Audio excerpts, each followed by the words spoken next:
In today's video, I am going to teach you how to add custom product options in Shopify. Start by logging into your Shopify admin so you are on the main dashboard. From the left-hand menu, go to Products. This is where all of your items live, including drafts and active listings. Find and select the product you want to edit.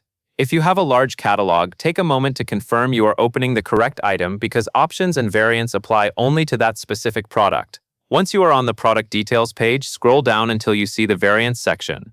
This area controls the different versions of the same product, like sizes, colors, materials, or styles.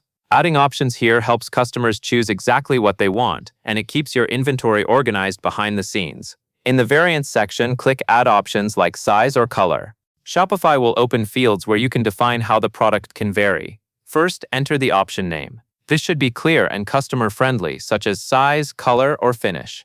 Use simple wording that matches what shoppers expect to see on a product page. Next, enter the option values. These are the specific choices under that option name, like small, medium, and large, or black, white, and blue. Add each value carefully and keep the naming consistent.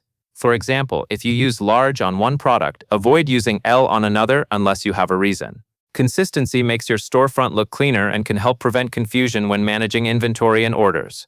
After you have added the option name and all the option values you need, click Done. This confirms the option setup and prepares Shopify to create the related variants for that product. Finally, click Save.